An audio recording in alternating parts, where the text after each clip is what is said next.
ये दूसरी बात आप कर रहे हैं ना, ये IAS 16 में डील होती है नॉन करंट एसेट्स की।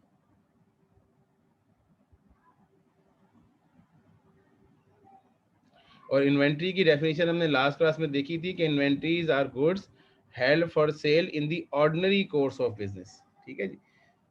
उसके अंदर एक आता है, दूसरी आप वर्क इन प्रोसेस को भी लेते हैं, वो भी इन्वेंट्री होती है, और तीसरी जो रॉ मटेरियल्स हैं वो भी इन्वेंट्री है। तो इन्वेंट्री बेसिकली वो प्रोडक्ट्स हैं, चाहे वो रॉ मटेरियल की शेप में हो, चाहे वो वर्क इन प्रोसेस में हो, चाहे फिनिश गुड हो, और जिनका अल्टीमेट पर्पस जो होता है वो उसको सेल करना होता है और रेवेन्यू अर्न करना होता है उसके अगेंस्ट। ठीक है। इसके अलावा कोई एसेट है, अगर कोई वो इन्वेंट्री नहीं है, तो वो रेलिवेंट स्टैंडर्ड के अंदर अकोमोडेट किया जाएगा, वो इन्वेंट्री में डील नहीं होगा। सर एक और बात पूछनी थी।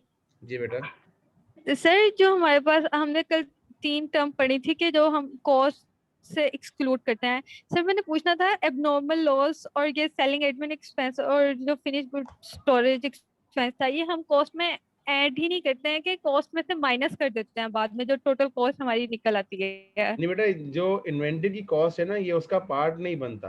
ठीक है, ये इन्वेंट्री की कॉस्ट का पार्ट नहीं होता, ये हम लॉसेस में इसको रिकॉर्ड करते हैं। होता तो ये लॉस ही है ना जी।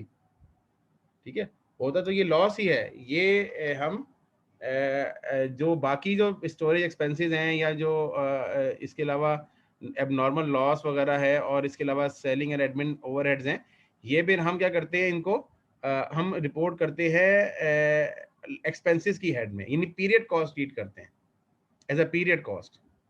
ठीक है सर पेज 159 पर बी पॉइंट जरा एक्सप्लेन कर दें। पेज 159 पर। अच्छा बेटा, बी मैं ये जरा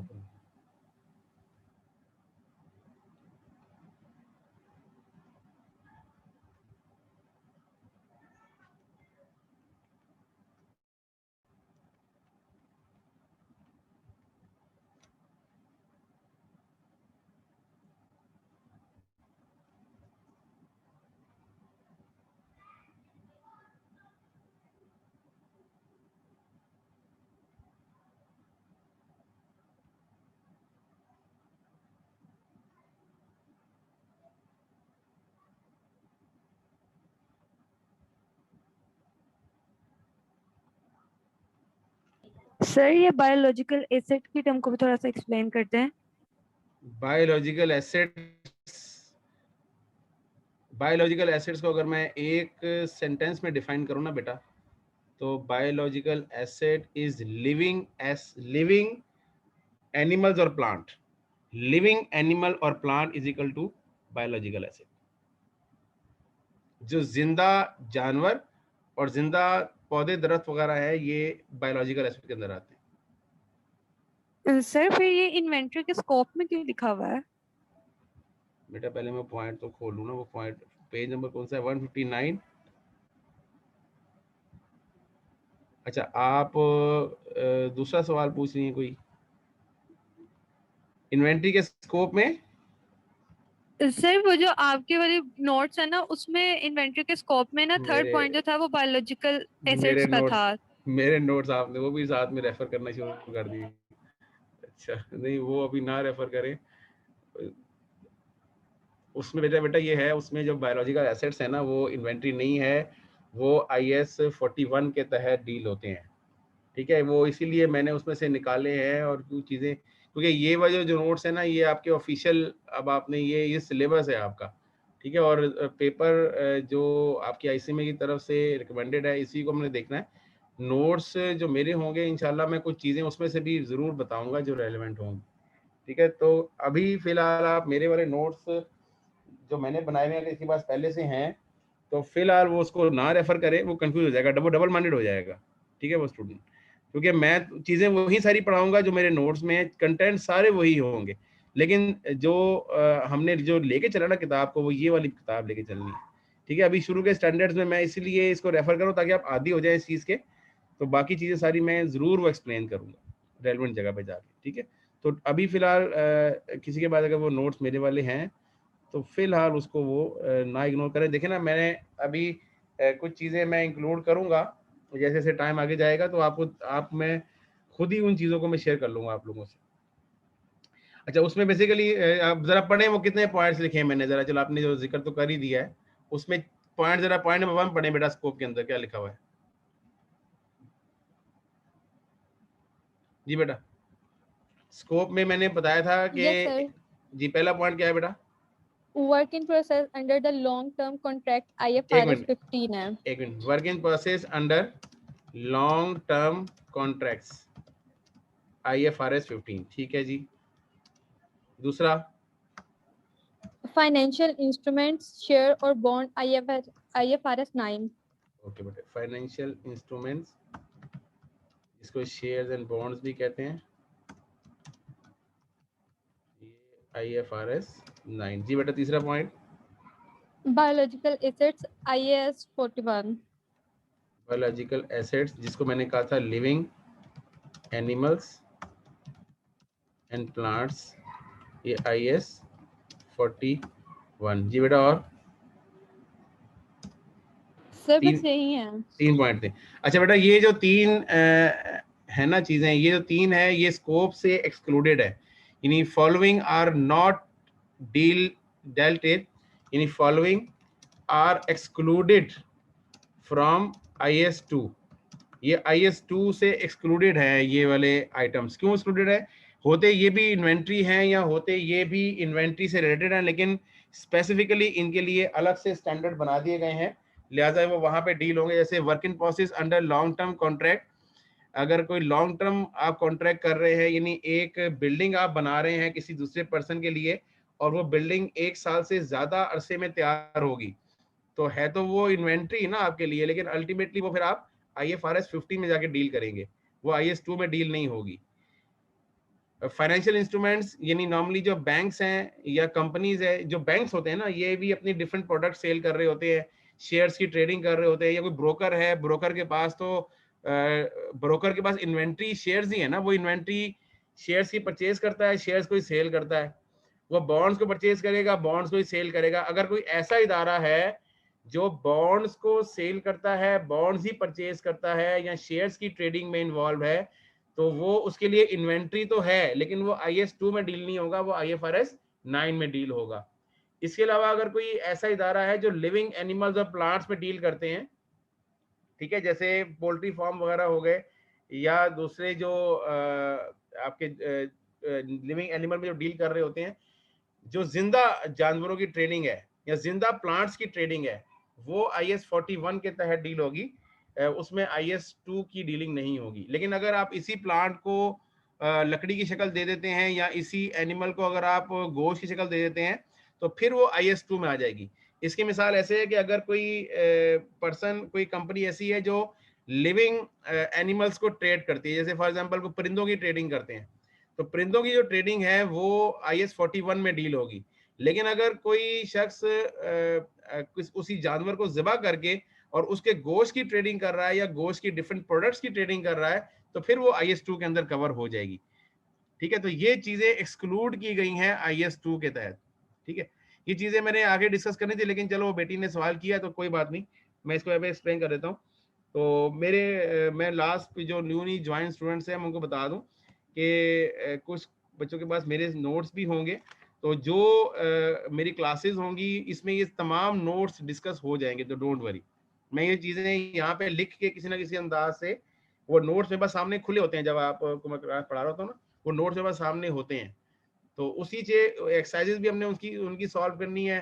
कुछ एक्सरसाइज मैं आपको उसकी एक्सेल पे करवाऊंगा, कुछ हम कोर्स पैक की करेंगे, कुछ हम MCQ बैंक की करेंगे। तो ये एक बहुत सारी चीज़ों का ये एक ब्लेंड सा इंशाल्लाह हमारा लेक्चर होगा। चलें जी, लास्ट ये पॉइंट नंबर बी को कोई बच्चा पूछ रहा था कि point number B page number 59 पे था, कौन स्टूडेंट था जी वो, ये पॉइंट नंबर बी? जी सर। जी बेटा, ये पॉइंट नंबर बी है, the actual level of production may be used if it approximates normal capacity. देखें, IS2 ये कहता है कि जब आपने फिक्स्ड फैक्ट्री ओवरहेड को एब्जॉर्ब करवाना है ना प्रोडक्शन के अंदर, तो आपने नॉर्मल कैपेसिटी यूज करनी है। जैसे हमने पिछले सवाल में 15 लाख ली थी, ठीक है, तो लेकिन बात ये होता है कि जो नॉर्मल कैपेसिटी है वो एक्चुअल के करीब करीब होती है, तो एक्चुअल कैपेसिटी भी आप यूज कर सकते हैं, लेकिन अगर वो करीब करीब है नॉर्मल के, ठीक है, अप्रोक्सीमेट कहते हैं कि उसके करीब करीब होना, ठीक है। फॉर एग्जांपल अगर आपकी नॉर्मल कैपेसिटी है 1 लाख और एक्चुअल है 99,600, तो फिर आपके करीब करीब है ना एक्चुअल, तो फिर आप एक्चुअल को इस्तेमाल कर लें। जी, any other point? Thank you sir. Okay okay बेटा, इसमें आगे जो हमारे पास हम जो क्वेश्चन कर रहे थे उसमें उसको जरा कंटिन्यू करते हैं। वो अनएक्सपेक्टेडली हमारा सेशन ब्रेक हो गया था। अब थोड़ा टाइम सेव करते हैं। हमने एनआरवी का फार्मूला डिफाइन किया था लास्ट क्लास में कि NRV is equal to NRV यानी net realisable value is equal to estimated selling price minus cost to complete minus cost to sell, ठीक है जी। तो इस क्वेश्चन के अंदर भी अब देख लें कि एस्टिमेटेड सेलिंग प्राइस जो है वो 35,000 है, ठीक है। कॉस्ट टू कंप्लीट जो है वो 5,000 है और कॉस्ट टू सेल जो है वो 700 है। तो ये दोनों चीजें हमने माइनस कर दी हैं। तो 35,000 में से जब आप माइनस कर देंगे तो 29,300 is the net realisable value. Sir इसमें अगर हम ये sales price minus cost of goods sold कर ले तो ठीक रहेगा कि नहीं? नहीं, कॉस्ट ऑफ गुड्स सोल्ड नहीं, एस्टिमेटेड कॉस्ट टू कंप्लीट, यानी ये फर्दर कॉस्ट है, यानी अब एक एसेट को कंप्लीट करने के लिए कितनी कॉस्ट मजीद दरकार है, ये है further cost to be incurred, ठीक है। जो अब मजीद इंकर्ड होनी है, जो इंकर्ड हो चुकी है तो कॉस्ट का पार्ट बन चुकी है ना, ठीक है। ये है जो मजीद इंकर होनी है और ये एस्टिमेटेड है, एस्टिमेटेड,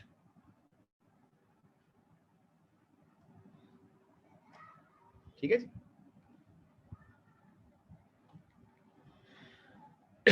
एनी अदर क्वेश्चन? ये फार्मूला आपने याद रखना है, NRV is equal to estimated selling price minus cost to complete. ये कॉस्ट टू कंप्लीट है, यानी भी कोई चीज कंप्लीट नहीं है उसको कंप्लीट करना है, minus cost to sell. Sir ये इस फार्मूले का पर्पस क्या है, मतलब किस लिए इस्तेमाल होती है? पर्पस यही है ना कि आपने एनआरवी कैलकुलेट करना है, ठीक है। और आपने ये करना है कि इन्वेंट्री ये इसलिए पर्पस है कि ये आगे एक सेंटेंस लिखा हुआ है, ये देखिएगा, इसका पर्पस ये है जी, ये सेंटेंस है, मेजरमेंट ऑफ इन्वेंट्री। ये सेंटेंस पढ़े, inventories shall be measured at lower of cost, number 1 is cost and number 2 net realizable value। तो आप क्या करेंगे कि इन्वेंट्री को मेजर करेंगे कॉस्ट और एनआरवी, जिससे जो इसमें लोअर होता है। नॉर्मल सर्कमस्टांसेस में जो नेट रिलायजेबल वैल्यू है वो कॉस्ट से ज्यादा ही होती है, ठीक है। Under normal circumstances NRV is always greater than the cost, क्योंकि तभी बिजनेस प्रॉफिट अर्न कर रहेगा ना। अगर एनआरवी कॉस्ट से कम है तो इसका मतलब है कि आपको प्रॉफिट अर्न नहीं होगा, आप लॉस से प्रोडक्ट सेल कर रहे हैं। लेकिन बाज़ औक़ात ये होता है कि प्रोडक्ट्स के कोई कुछ इंसिडेंटल इवेंट्स हो जाते हैं, कोई ऐसा इवेंट हो गया जिसमें कॉस्ट जो है वो ज़्यादा हो जाती है और एनआरवी कम हो जाती है। उस केस में फिर आप इन्वेंट्री को एनआरवी के ऊपर रिकॉर्ड करते हैं। आज हमने इसकी कुछ एक्सरसाइजेस भी करनी है हमने, ठीक है। जैसे अगर आप ऊपर वाला क्वेश्चन देखें तो ऊपर वाले क्वेश्चन के अंदर कॉस्ट कितनी है जी? ऊपर वाले क्वेश्चन में कॉस्ट, इसी सवाल में जो कॉस्ट है वो इस वक्त 15,000 फिनिश गुड की है और 10,000 हाँ नहीं हाँ नहीं 15,000 फिनिश गुड की है और 10,000 वर्क, हाँ तो 25,000 है, 25,000 है ना, ठीक है। यहाँ पे जो ऐसे नहीं है, 15,000 उसके बाद कंप्लीट पड़ी हुई है और वर्क इन प्रोसेस के उस पास उसके बाद 5,000 पड़ी है और उस 5,000 के ऊपर फिर 10,000 लगना है। नहीं 5,000 तो एस्टिमेटेड है ना, वो तो एस्टिमेटेड है, वो तो इग्नोर, वो तो भी कॉस्ट इनकम नहीं ना हुई हुई, वो तो हमने एनआरवी में इंकॉर्पोरेट कर तो ली है, ठीक हो गया। ये वाली जो 15,000 है, ये 15,000 इस 10,000 में ऐड होगा, 25,000 कॉस्ट है, ठीक है। ये 25,000 कॉस्ट है, ये वाली 25,000 this 10,000 and this 15,000 will be the cost, और ये तो एनआरवी में हम अकोमोडेट कर चुके हैं। तो 25,000 कॉस्ट है और 29,500 क्या है, एनआरवी है। तो आप किस पे रिपोर्ट करेंगे, कॉस्ट पे रिपोर्ट करेंगे, जो कि 25,000 है। इन दिस एग्जाम्पल जो कॉस्ट इज 25,000, जबकि जो एनआरवी है वो 29,500 है। तो फाइनेंशियल स्टेटमेंट में जो therefore inventory will be reported in statement of financial position. अच्छा, बैलेंस शीट का वर्ड आप यूज ना किया करें। In statement of financial position at ₹25,000 which is lower of the two। ठीक है, ये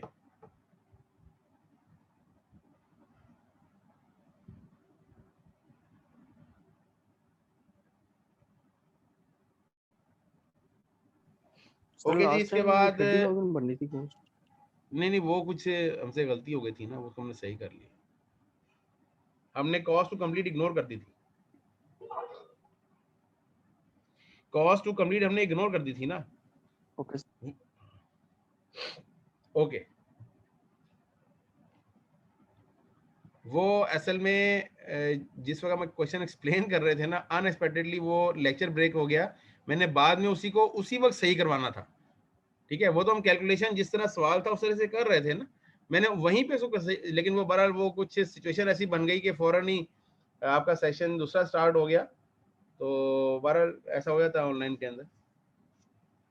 ओके जी। इसके बाद ये जस्ट प्रैक्टिस है, इसके अंदर इन्होंने इसकी प्रैक्टिस करवाई हुई है। Inventory shall be measure. अच्छा, ये जो रूल है इन्वेंट्री वैल्यूएशन का, ये आप लोगों ने जहन में रखना है। Inventory shall be measured at lower of cost and NRV. ठीक है जी। इसके ऊपर अभी हमने एक छोटा सा केस भी डिस्कस करना है और कुछ एमसीक्यूज भी करने हैं, अभी करते हैं। तो एग्जांपल नंबर 4 देते हैं जी कि bonus limited measures it's inventories at lower of cost and NRV. The cost of inventory held by bonus is 35,000. Cost आपकी ये हो गई। The estimated selling price of inventory is ₹30,000. The company pays 5% commission to the sales manager. You are required to calculate the value at which inventory should appear in the balance sheet. ठीक है। अच्छा, अब यहाँ पे हमारा क्या है कि हमने पहले कॉस्ट कैलकुलेट करनी है और फिर एनआरवी कैलकुलेट करनी है और उसमें से लोअर देखना है। तो कॉस्ट हमारे पास जो है वो 35 हो गई, ये हमने यहाँ पे रिपोर्ट कर दिया। और एनआरवी कैलकुलेट करने के लिए हमने ये सारी वर्किंग, ये वाली वर्किंग की है। This is the working of NRV. तो हमारे पास जो एनआरवी कैलकुलेट हो रही है वो 28,500 है। वो कैसे है जी कि 30,000 सेलिंग प्राइस है और 30,000 का 5% जो है वो 1,500 हमने इसमें से माइनस कर दिया है। तो 28,500 इज दी एनआरवी। अब यहाँ पे देखें कि यहाँ पे जो एनआरवी है ये कॉस्ट से कम हो गई है। तो यहाँ पे जो हम इन्वेंट्री रिपोर्ट करेंगे स्टेटमेंट ऑफ फाइनेंशियल पोजीशन में, एनआरवी पे वो एनआरवी में inventory will be reported at 28,500 in statement of financial position. ठीक है। अच्छा, इसमें यहाँ पे हम डिस्कशन कर लेते हैं कि कौन कौन से हालात ऐसे हैं जिसमें एनआरवी जो है वो कॉस्ट से कम हो जाती है। ये आपके पास एक क्वेश्चन भी आई थिंक पूछा हुआ है आपके रिटन पेपर्स के अंदर। अगर वो पेपर ही ओपन कर लूँ तो आई थिंक ज़्यादा बेहतर है। जस्ट गिव मी 1 मिनट, क्योंकि बजाय कि वो चीज़ें लिखने में टाइम ज़ाया हो जाएगा।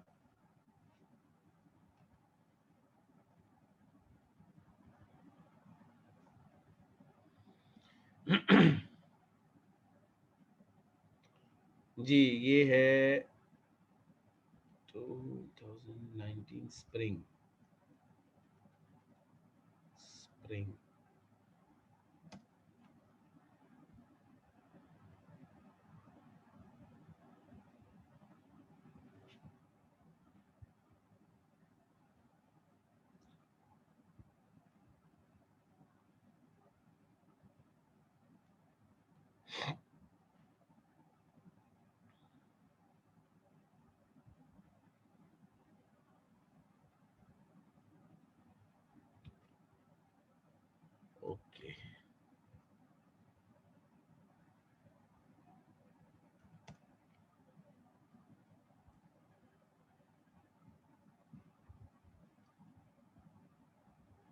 उसमें क्वेश्चन बेटा ये आया हुआ था कि under what circumstances were inventory की जो एनआरवी है वो कॉस्ट से कम हो जाती है। तो ये स्प्रिंग 2019 का क्वेश्चन नंबर, अब मैं इसमें जस्ट ओपन कर लूँ।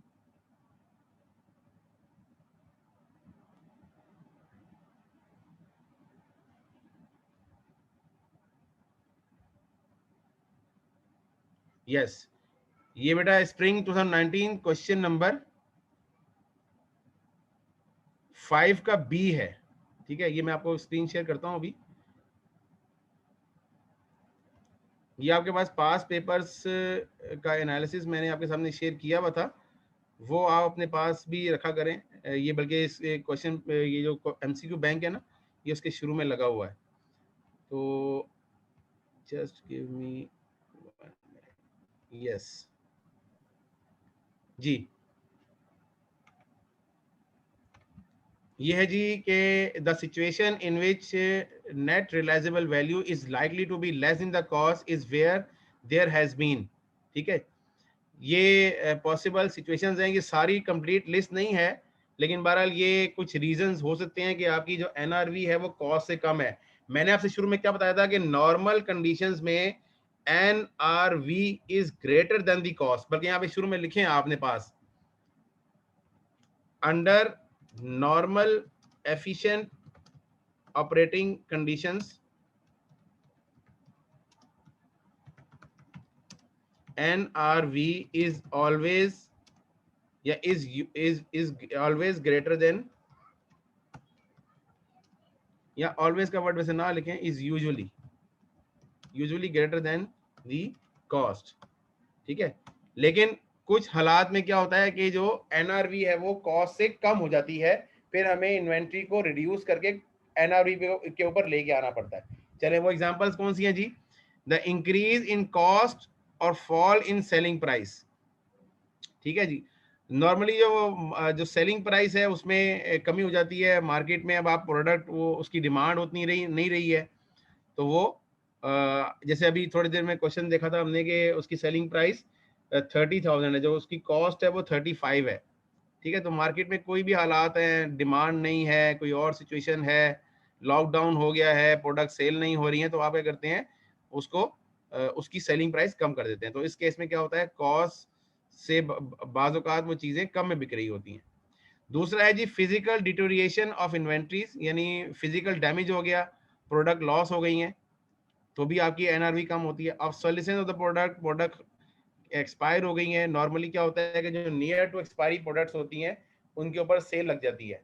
ठीक है, तो ऑब्सोलेसेंस ऑफ द प्रोडक्ट इसी एग्जांपल है कि अगर आज 2021 चल रहा है, तो 2020 के जो कैलेंडर्स हैं, जो 2020 की और कोई आइटम्स ऐसे हैं, तो वो ऑब्सोलीट हो गए, लेकिन बहरहाल वो फिर भी सेल हो रहे होते हैं। लोग नॉर्मली पुराने कैलेंडर्स भी बाज़ औक़ात ख़रीद लेते हैं कुछ और पर्पज़ के लिए, या पुरानी डायरीज वगैरह ख़रीद लेते हैं उसको नोटिंग के लिए। तो उसकी प्रोडक्ट की वैसे प्राइस ज़्यादा होती है, लेकिन चूंकि वो ऑब्सोलीट हो चुकी हुई है, तो उसकी प्रोडक्ट की प्राइस कम होती है। A decision as a part of companies marketing strategy to manufacture and sell product at a loss. Normally companies क्या करती हैं कि कंपटीशन को अवॉइड करने के लिए मार्केट में प्रोडक्ट की सेलिंग प्राइस ज़्यादा रिड्यूस कर देती हैं। नॉर्मली ये न्यू एंट्रीज जो होती हैं ना कंपनीज, उनको रोकने के लिए होता है कि जो स्ट्रॉन्ग कंपनीज होती हैं वो क्या करती हैं, वो 1+1 की ऑफर चला देती हैं साथ में, कि 1 किलो के साथ 1 किलो फ्री। ठीक है, या 1 बाय 1 गेट 1 फ्री।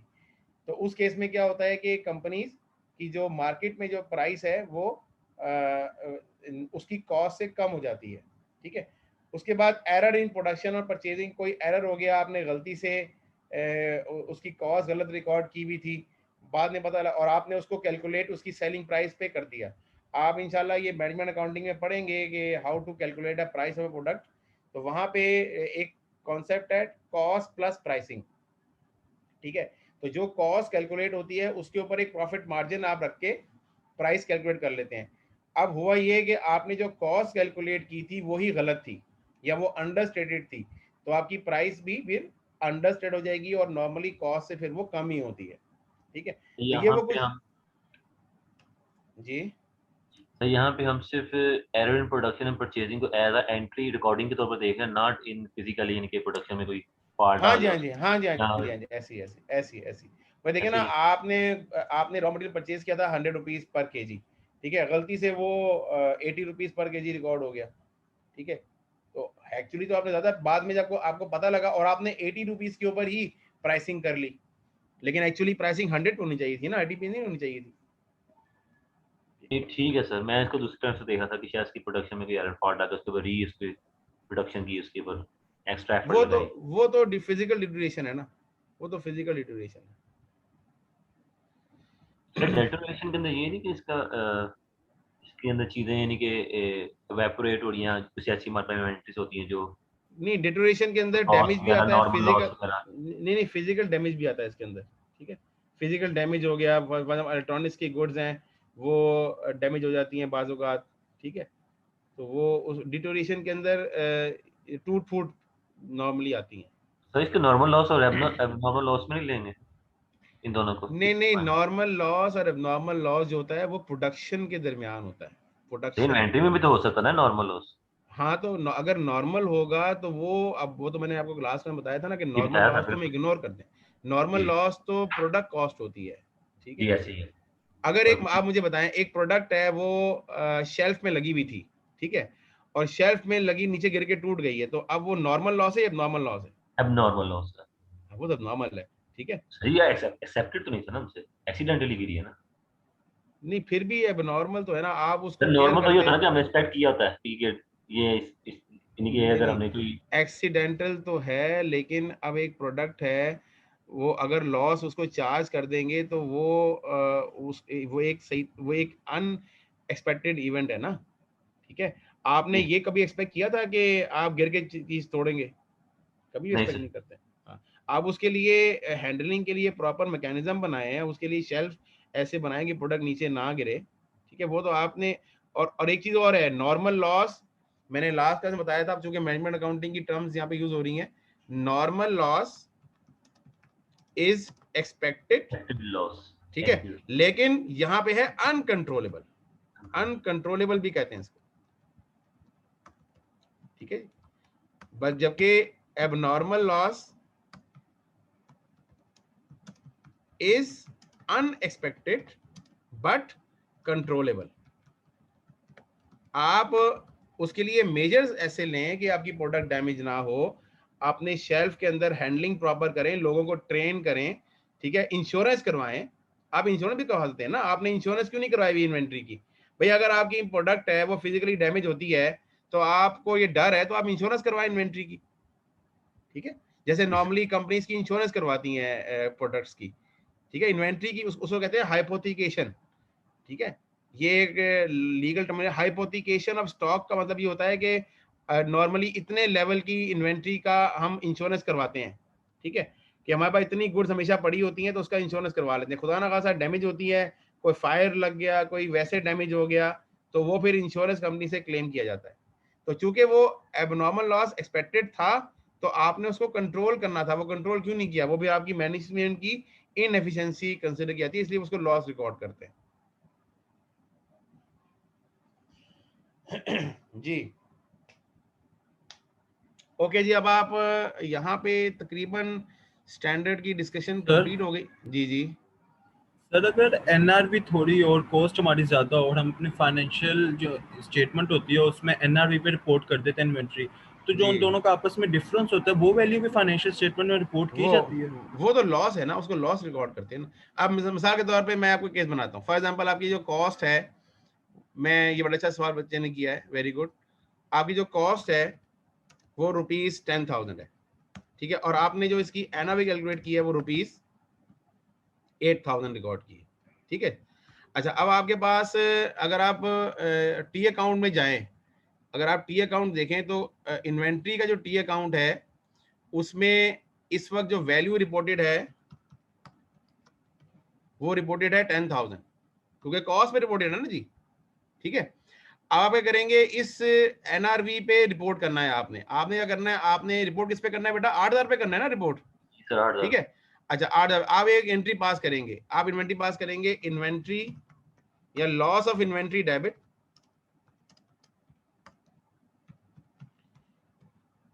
और इन्वेंट्री क्रेडिट। कितने से बेटा?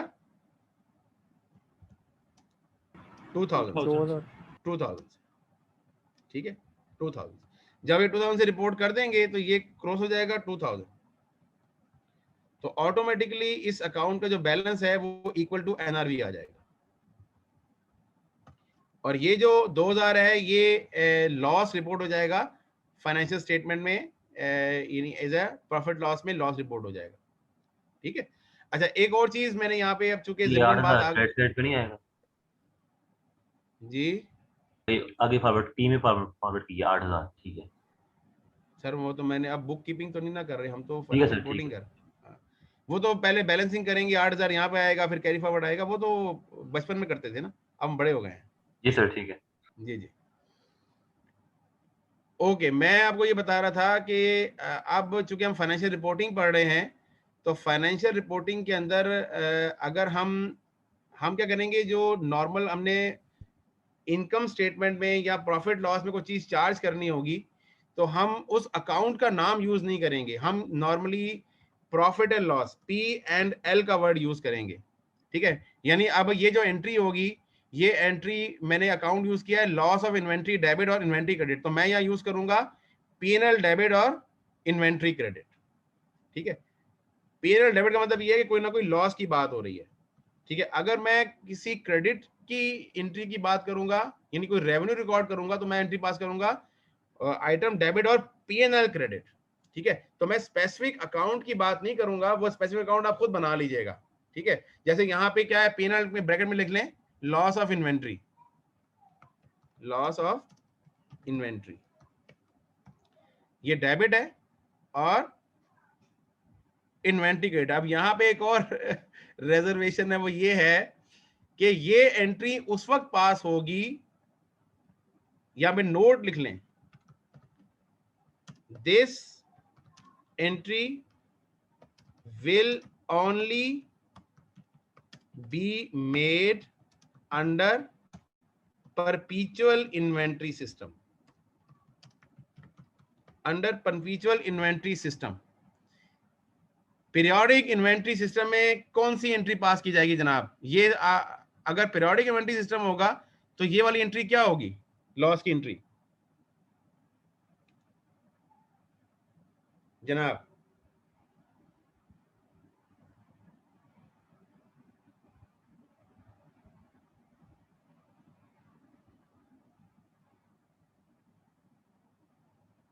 ये आपको समझ में आ गया? ये आपको समझ में आ गया है कि परपीचुअल में ये एंट्री पास कैसे होगी, इसकी पोस्टिंग में करके दिखा दिया आपको।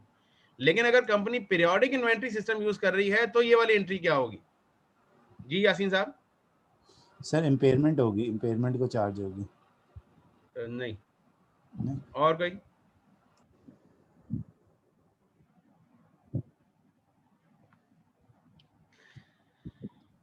नहीं जी, अंडर पीरियोडिक इन्वेंट्री सिस्टम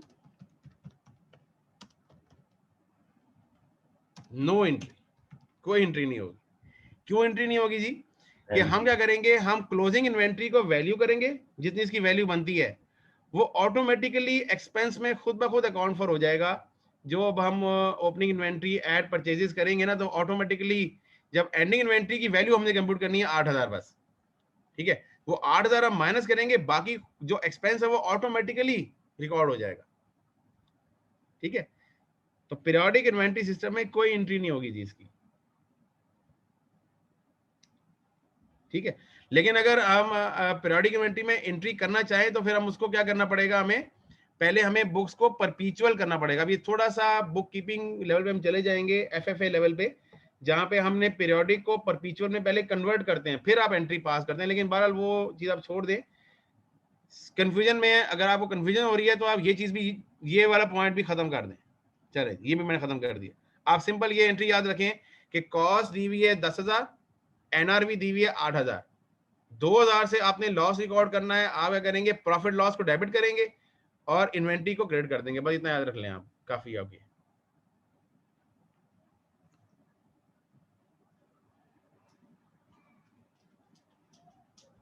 जी जनाब।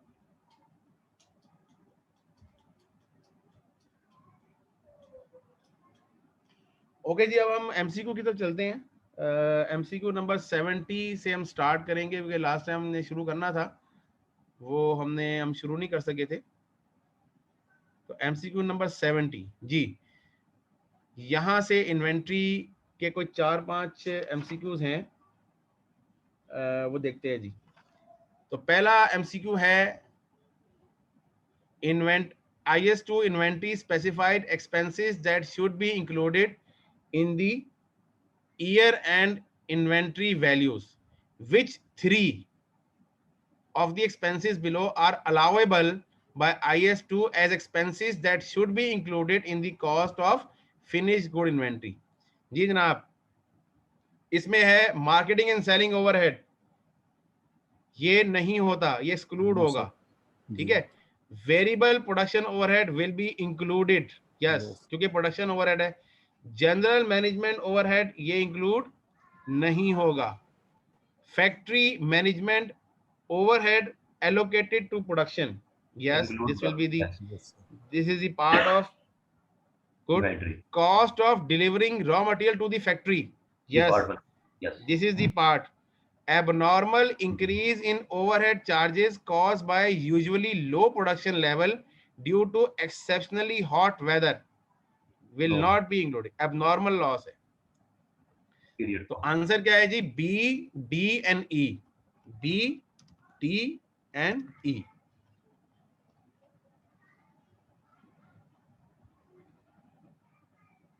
Any question?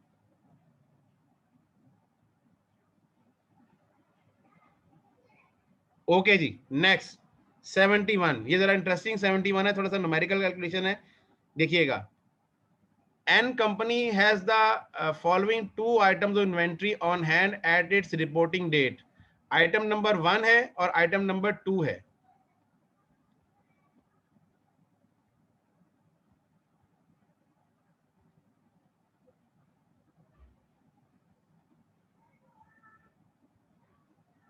Okay ji, item number 1, material costing rupees 24,000 bought for processing and assembly for a customer under a one-off order which is expected to produce at a high profit margin. Since buying this material, the cost price has fallen to rupees $20,000। ठीक है जी, ये भी value आ गई। Okay, अ machine, ये number 2 item की बात हो रही है। अ machine constructed for another customer for a contracted price of 36,000. This has recently been completed at a cost of rupees 33,600. It has now been discovered that in order to meet certain health and safety regulations, modifications and extra cost of 8,400 will be required. A customer has agreed to meet half of the extra cost. अच्छा, एक चीज please याद रखिएगा, आपने इसका solution अभी नहीं खोलना, ठीक है। हम यहाँ पे गलत कर सकते हैं, यहाँ मैं भी गलत कर सकता हूँ, ठीक है जी, गलती हो सकती है, लेकिन असल जो ऑब्जेक्टिव वो ये है कि क्वेश्चन को समझना, लॉजिक के साथ उसको सॉल्व करना। अगर गलती है तो उसकी भी लॉजिक हम देना कि गलती क्यों हुई है, यही हमारी लर्निंग है। अगर हमने यहाँ पे सामने सोल्यूशन रख लिया और सोल्यूशन रख के मैंने आपको एक्सप्लेन कर दिया, तो वो तो आप खुद भी जाके कर सकते हैं, ठीक है। आपके पास सोल्यूशन है तो मैंने फिर आप क्या वैल्यू ऐड किया आपके साथ, ठीक है। तो असल जो आपकी लर्निंग है, स्किल्स है, प्रोफेशनल चीजें हैं, वो ये चीज है कि आप केस को समझेंगे, समझ के उसको अपने मेरिट पे सॉल्व करेंगे और फिर जाके उसका आंसर हम टैली करेंगे। और आंसर मैं आपको बता देता हूँ, वो मैं आपको यहाँ सॉल्व करवा दूंगा, ठीक है जी। ओके जी, अच्छा, अब इन दोनों आइटम को प्लस करके हमने यहाँ पे रिपोर्ट करना है, यानी हमने जो आंसर लिखना है वो टोटल दोनों की कॉस्ट और एनआरवी को कंपेयर करना है, और यहाँ पे टोटल वैल्यू फाइनेंशियल पोजीशन में क्या रिपोर्ट करनी है जी। तो इसको 2 मिनट लगाएं, जरा सॉल्व करें कि व्हाट इज द आंसर, नहीं देखना आपने, ठीक है। आइटम 1 की कॉस्ट कितनी है, यानी किस पे रिपोर्ट होगी, और आइटम 2 किस पे रिपोर्ट होगा, टोटल की वैल्यू क्या होगी, यानी item 2 plus item 1 is equal to total निकालना है। चलें जी प्लीज।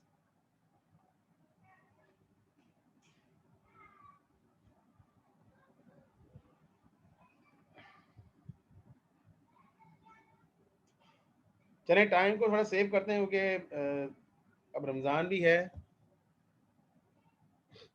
ओके जी, आइटम 1 की बात करें अगर, तो यहाँ पे हमें कॉस्ट दी हुई है 24,000। अच्छा, और यहाँ पे एक सेंटेंस लिखा हुआ है जो कि एक बड़ा इंपॉर्टेंट है कि which is expected to produce a high profit margin. इसका मतलब ये है कि एनआरवी विल बी हायर। ठीक है भाई, अगर प्रॉफिट मार्जिन पे एक प्रोडक्ट सेल हो रही है तो एनआरवी हायर ही होगी ना। अच्छा, अब आपका सवाल ये है कि सर ये जो 20,000 है ये क्या है? ये 20,000 ये मटेरियल की कॉस्ट है। ठीक है, यानी अगर हम आज मटेरियल खरीदने के लिए जाएं तो हमें 20,000 का मिलेगा। हमने ऑलरेडी खरीदा हुआ है, वो 24 का खरीदा हुआ है, लेकिन अगर हम आज खरीदने के लिए जाएं तो वो 20,000 का मिलेगा। इसको टेक्निकली कहते हैं हम, we call it current replacement cost. Current replacement cost is the cost कि अगर इसी तरह का मटेरियल हम आज मार्केट से खरीदने के लिए जाएं तो हमें कितने का मिलेगा। तो वो तो यहाँ पे डील ही नहीं होता, वो हम इग्नोर करते हैं। तो करंट रिप्लेसमेंट कॉस्ट का तो कहीं जिक्र ही नहीं है। तो यहाँ पे जो कॉस्ट रिपोर्ट होगी वो 24,000 ही होगी। ठीक है, तो आइटम 1 की कॉस्ट जो है वो 24,000 हम रिपोर्ट करेंगे फाइनेंशियल स्टेटमेंट में। 20,000 is the current replacement cost. किसी साथी का माइक अनम्यूट है, वो म्यूट कर लें please.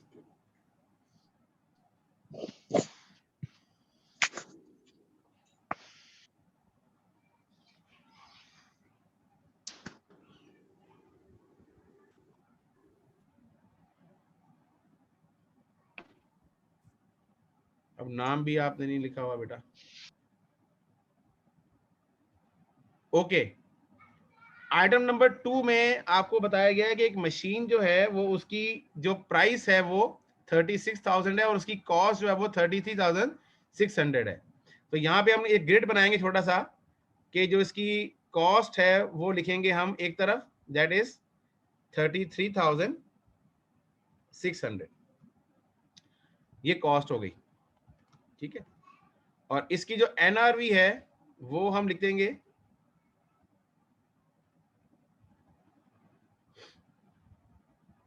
This is NRV. NRV है जी सेलिंग प्राइस, वो है 36,000। सेलिंग प्राइस दैट इज 36,000 और इसमें से लेस करेंगे cost to complete and sell. अच्छा, अब देखिएगा कि आपने जो एक्स्ट्रा कॉस्ट बेयर करनी है वो 8,400 बेयर करनी है, लेकिन 8,400 में से जो आपको आपके हिस्से में आई है, कंपनी के हिस्से में कितनी कॉस्ट आई है, वो हाफ आई है। ठीक है, वो आएगी 3200। वो आप करेंगे 3200, इसमें से लेस करेंगे क्योंकि बाकी कॉस्ट सर 4200 4200 हाँ 4200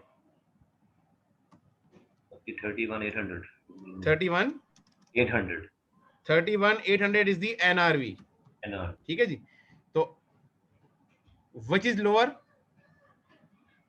31,800। ठीक है जी, तो इसकी जो कॉस्ट हो गई वो हो जाएगी 24,000 आइटम 1 की प्लस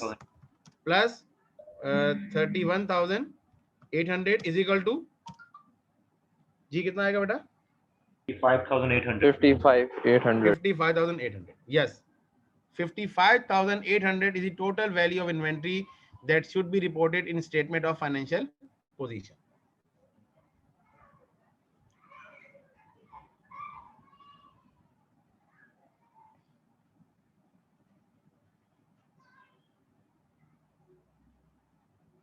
ओके जी, इसके बाद एक क्वेश्चन और है 72 नंबर, इसको आप नोट कर लें।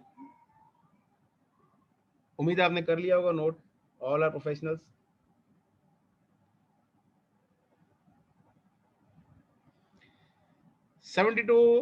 बड़ा सिंपल सा क्वेश्चन है। इसमें आपको टोटल कॉस्ट कंप्यूट करनी है, डिफरेंट आपको आइटम्स दिए हुए हैं और आपने बताना है कि जी इसमें से कौन सा आइटम कॉस्ट का पार्ट है, कौन सा कॉस्ट का पार्ट नहीं है। तो चले जी, Mario has incurred the following cost to relate to per unit of inventory. Raw material cost, ये इन्वेंट्री का पार्ट है जी। Import duties, yes, it is a part. Direct labor is a part. Subcontracted is also part of labor cost. Recoverable save is not a part, क्योंकि ये recoverable है, ये आपको future में रिकवर हो जाएगा। नॉर्मली होता ये है कि कोई इन्वेंट्री आप परचेज करते हैं, उसके ऊपर आप सेल टैक्स पे करते हैं परचेज के टाइम पे, उसे कहते हैं इनपुट टैक्स। ठीक है, जब आप उसी इन्वेंट्री को सेल करने जाते हैं तो वो आपको आउटपुट टैक्स पे करना पड़ता है, लेकिन आप क्या करते हैं कि आप इनपुट टैक्स को एडजस्ट कर सकते हैं।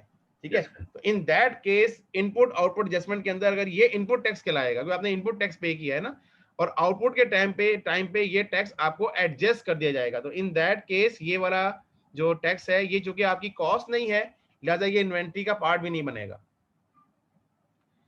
उसके बाद स्टोरेज कॉस्ट अगर लिखा हुआ नहीं है तो हम इसको इग्नोर करेंगे, क्योंकि storage cost generally finish good की स्टोरेज के साथ एसोसिएट की जाती है। लेकिन अगर यहाँ पे कहीं लिखा होता कि ये रॉ मटेरियल की स्टोरेज है, फिर हम इसको इंक्लूड कर लेते। ठीक है, लेकिन यहाँ पे लिखा हुआ नहीं है, तो storage cost will always be considered at period cost. उसके बाद प्रोडक्शन ओवरहेड है, ये भी आप कॉस्ट का पार्ट बनाएंगे। उसके बाद लिखा हुआ है there is a problem with the first batch the item produce and abnormal wastage, ये भी आप इग्नोर कर देंगे। तो बेटा ऐड करें which is the correct option? 3.45 yes, B is the correct option.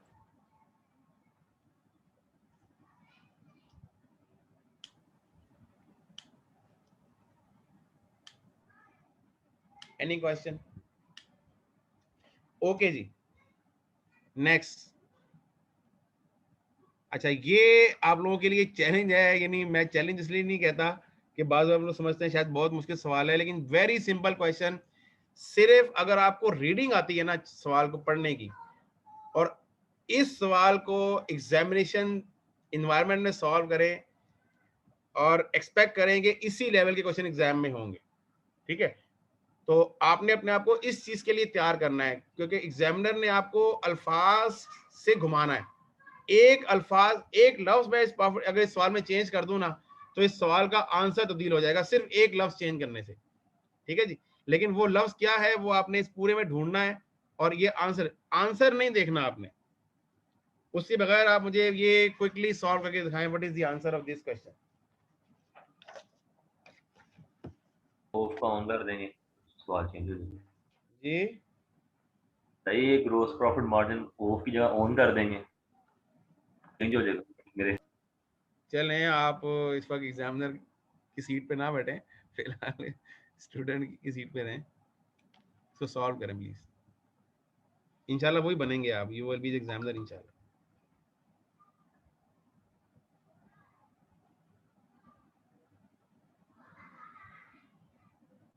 अच्छा, ये आप सबके पास बुक्स तो होंगी, मुझे 1 मिनट के लिए स्क्रीन चाहिए होगी।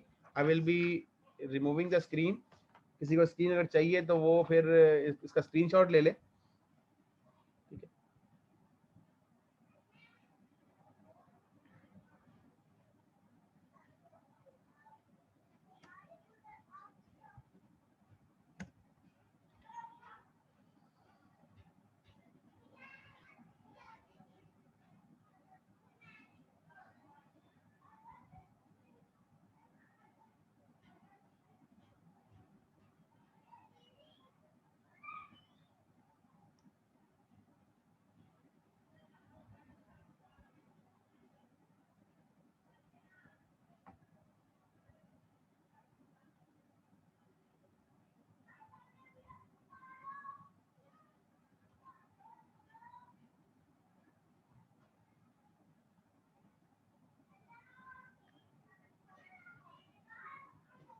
जी anybody has done?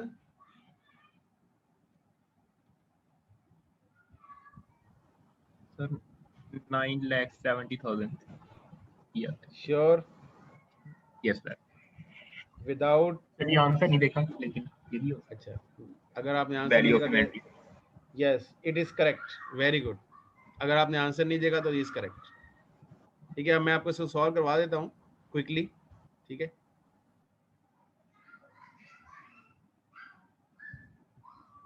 when you are on track for ICMA examinations.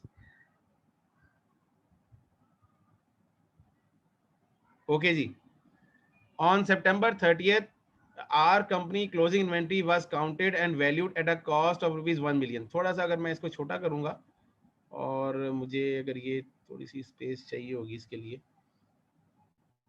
क्योंकि मेरी मजबूरी ये है कि मेरे पास बोर्ड बड़ा छोटा होता है। चलें, बहरहाल इसका एक और हल भी है वैसे।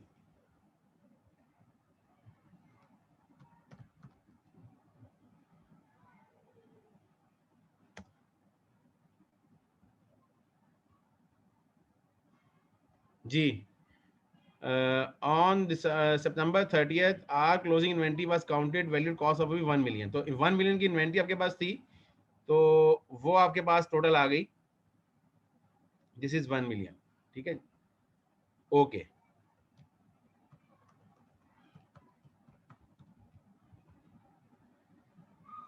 This included some inventory which is cost of is 2,10,000 that has been damaged। ठीक है, तो इसमें से डैमेज जो स्टॉक था वो 2,10,000 का था,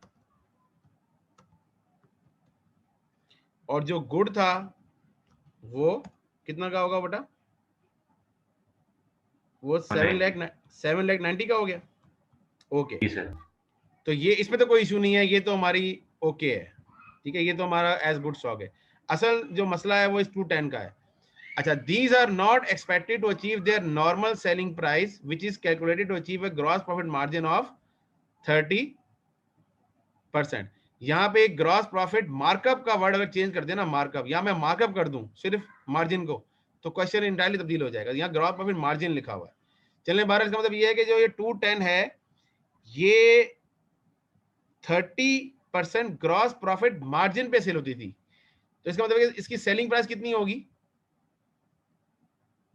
हमें इसकी एनआरवी निकालनी है ना, तो इसकी एनआरवी निकालें। तो what is the NRV? Selling price कितनी है? वो है जी 2,10,000 डिवाइडेड बाय 0.7।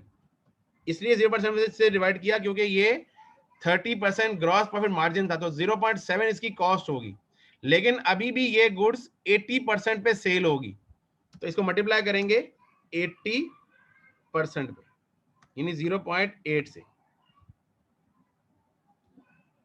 जी बेटा, what is the answer? 240। 2,40,000 is the normal selling price of this damaged inventory। अच्छा, मैंने कैसे निकाली है कि 210 को मैंने पहले 0.7 से ग्रॉस अप किया है, और उसका मैंने 80% लिया है, ये जो 80% यहाँ पे लिखा हुआ है। ठीक है, और 240 में से मैंने लेस कर देना है 240 का 25%, जो कि सेलिंग कॉस्ट है। वो कितनी है बेटा? जी 60,000 सर। 60,000। जी बेटा, व्हाट इज द एनआरवी? 180,000। तो कॉस्ट कितनी है? कॉस्ट है 2,10,000 और एनआरवी कितनी है? 180। तो what is the total cost of inventory? 7,90,000 plus 1,80,000, that will be 9,70,000। ये है जी सारी वर्किंग, और इस तरह के सवाल आप एक्सपेक्ट करें एग्जामिनेशन में। अभी तो ये स्टार्ट है।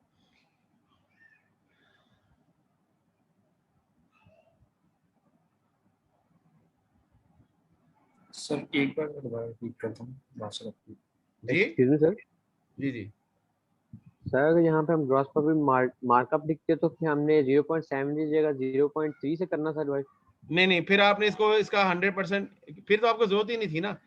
फिर तो आपने क्या करना था कि आप ये करते हैं कि इसको 1.3 से मल्टीप्लाई करते हैं इसको आप,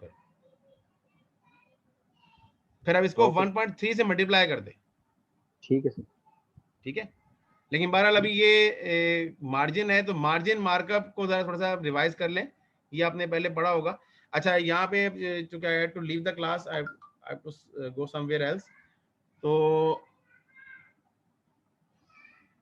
एक क्वेश्चन आपको मैं शेयर कर रहा हूँ उधर शेयर फोल्डर में, मैं आपको विजिबल करवा देता हूँ।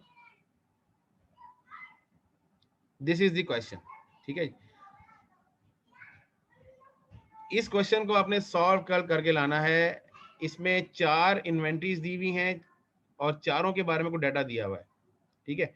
ये थोड़ी देर में मैं आपको इसका स्क्रीनशॉट भी आप ले सकते हैं, ठीक है। और थोड़ी देर में ये उधर भी मैं रख दूंगा शेयर फोल्डर में भी, तो इसको आप जी नजर ही नहीं ठीक आ रहा सर, लिखा हुआ ना लेफ्ट साइड पे जो फॉलोइंग वगैरह जो इन्फॉर्मेशन है उससे नजर नहीं आ रही। चले मैं इसको रख देता हूँ ना वहाँ पे, वहाँ से फिर आप कॉल लीजिएगा इसको। ये बल्कि आपको अगर नज़र नहीं आ रहा तो अगर आपने क्विकली देखना है तो इसका मेरे पास एक और हल होता है जी, जो मैं अक्सर अपने साथ करता हूँ। तो नहीं जी, ये आपको ग्रुप में भेज दिया और ये फीमेल्स के ग्रुप में भी आ जाएगा, ठीक है। तो इसको आप उतनी देर तक देखिए। सर जो भी आपने लास्ट टाइम करवाया वो जरा एक्सप्लेन कर दूँ। दोबारा एक्सप्लेन मैं उसको कर दूंगा, अभी मेरे पास actually I had to leave somewhere, ठीक है। ठीक है सर, सॉरी ठीक है। हाँ तो मैं, आप कल मुझसे आते पूछ लीजिएगा, ठीक है। जी सर, ठीक है sir. Now you can see the solution of 73। आप इसका सॉल्यूशन भी देख लें, सॉल्यूशन ना समझ में आए तो फिर आप मुझसे कल पूछ लीजिएगा, ठीक है। Okay class, thank you, we will meet tomorrow इंशाल्लाह।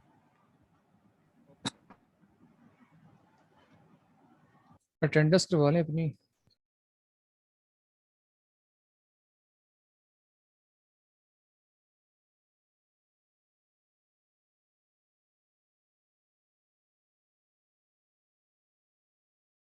जी नाजिम भाई, आपने स्क्रीनशॉट ले लिया, लीव कर सकते हैं। सिर्फ 2 मिनट दे दे खाली मुझे। ठीक है।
ओके भाई जान, आप सब लीव कर सकते हैं।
भाई क्लास लीव कर दें।